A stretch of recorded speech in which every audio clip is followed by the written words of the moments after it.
একটা ডিপির জন্য আমার কর্মী মাত্র 20 জন মানুষ, তখন এই 20 জন মানুষের দরকার আছে। একটা ডিস্ট্রিক্টে যদি রাখবো তাহলে মনে করবো 200 মানুষ, তখন আমার দলের সক্রিয় কর্মী এই 200 মানুষের আমার দরকার। আর 1000 মানুষ তখন, আর 1000 মানুষের দলের ক্ষতি করে, দলের কোনো মিটিং যেত না, ব্যানার এখন ব্যাগ নিয়ে বান্ধিত না, দোকানে বইয়া কর্মী বা আমার দলীয় কার্যকর্তা যারা আছে এরা সমালোচনা করবো, এগুলো মানুষের আমার দলের কোনো দরকার নাই। আমি এখানে আমার মিডিয়ার বাইরে নহল আছেন, আমি এর মাধ্যমে আমি সাত ডিস্ট্রিক্টের আমার সভাপতি আমি জানাই দিলাম, মাননীয় সভাপতি মহাশয়, এইসব মানুষকে আপনি আউট করবা, আপনার কি ক্ষমতা আছে, আপনি ডিস্ট্রিক্ট কমিটির সভাপতি যতদিন আছেন ততদিন এই ক্ষমতা আপনার কাছে আছে। আর যারা দল থেকে দল বিরোধী কাজ করছে, যে লোকে আমরা রাজনীতি করছি, তারা বেটারে একটা গুরু দায়িত্ব আমরা দিয়েছিলাম, কিন্তু পার্লামেন্ট ইলেকশনে একটা ইন্ডিপেন্ডেন্ট ইলেকশন হরাইছে, এরপরেও আমার রাজবর্দা বাবুভাই সবার লগে তার একটা সুসম্পর্ক আছে আমার লগেও। কালকে আমি খবর পাইলাম রাজধানী মসজিদ জুমা পড়িয়ে বাড়িয়ে ফাটলি ছোড়া এমএলএর সামনে আমার দলের সমালোচনা করছে। এটা কিন্তু ভয়ঙ্কর কথা, তুমি আমার দল না, তুমি আমার দলের মাঝখানে হতো। কিন্তু আজকে মনুষ্য পূজা রাজবর্দা গেছে, আমি তো হতাম, আমি অন্য জায়গায় এইসব মানুষ আপনারা দয়া পূজা করেন, প্রত্যেক মানুষের দরকার আছে, কিন্তু দলের কোনো মাত আপনার সামনে যদি একজন মানুষের দলের বদনাম করে, সেই মানুষকে আপনার দ্বারা বইবে লাগে, এটাও কড়া ভাষায় বইতে চাই।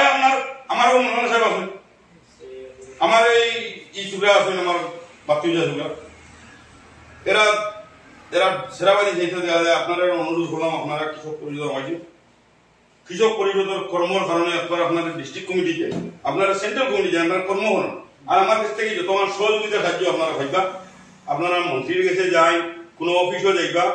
আজকের দিন থেকে আমি কথা করছি, ওই যে আজকের দিন থেকে কালকে আমরা ডিসি মহোদয় খুব ভালো হবে আমার রাজবোধে বুঝাইয়া বলছি, আমরা একজন দল হিসাবে, একটা পুরানা দল এবং আঞ্চলিক দল হিসাবে আইনাগান্ধীতে আমরা শক্তিশালী হইতে আমরা প্রত্যেক অফিসারের সম্মান দেওয়া। আপনার আগে শক্তি বলে অফিসারে নাই, অফিসারের আরো তখন দায়িত্ব সম্মান দিব।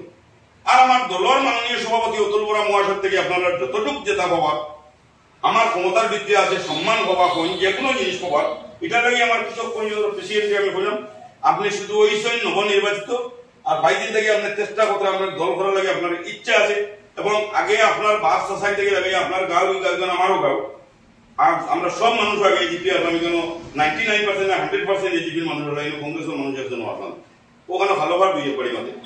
কারণ আমার বাড়ি তো আমি যে জায়গায় যখন মাতিয়ে আমার বাড়ি, এমন আমার বাড়ি, এর কারণে আমি আমার কৃষক পরিষদের সভাপতি হইব। আমার মাঠটা আপনি আপনার কমিটি কালকে ফসল ভিতরে ফুটবল হয়ে আসবো, আমি ওখানে বইয়া বইয়া কৃষক পরিষদের কেন্দ্রীয় কমিটির সভাপতি মাননীয় পরেশ বৈশ্য মহাশয়ের লগে আমার এখন আলাপ হয়েছে, আর আমি আমার সকালেও হয়েছে আমি আলাপ করার লাগে, লিস্ট পাঠাই ফুল দিচ্ছেন এখন দাদা আমি কালির ভিতরে দিয়ে অসংখ্য পরিসরটা আমার প্রাণ, আর সেই প্রাণ যদি মোটামুটি আমার মধ্যে না থাকে, নিষ্প্রাণ একটা মৃত্যু মানুষের মতো আমরা গণিত হইব।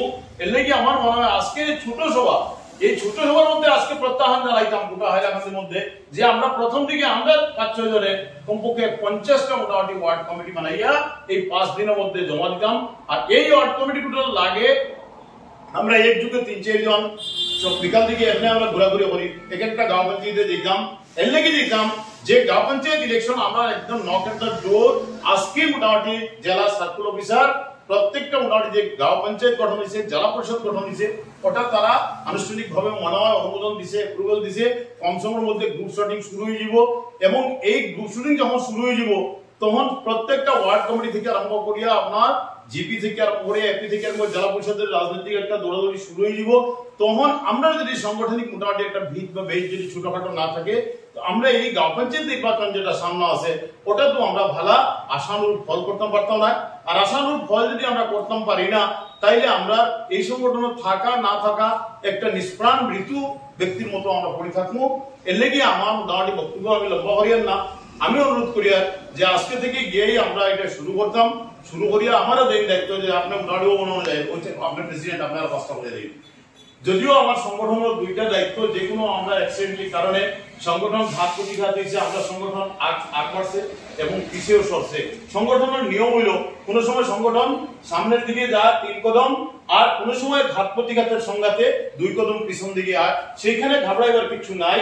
ধৈর্য রাখলে সেই সংগঠন আবার আগবাড়িয়ে লইয়া যাওয়া যায়। এখানে ফ্রাস্ট্রেশনের কোনো স্থান নাই। আপনারা আমি আশা করি যে কম সময়ের মধ্যে আপনার লাগে গণতান্ত্রিক অবস্থায় সভাপতি নির্বাচিত করেন। আর এর মধ্যে আপনারা যে সংগঠন আমার কইবার কাজ করার লাগিয়া সেখানে আমি সাহায্য হমু, সহযোগিতা হমু। কারণ এই সংগঠনটা আমার পরিচয়।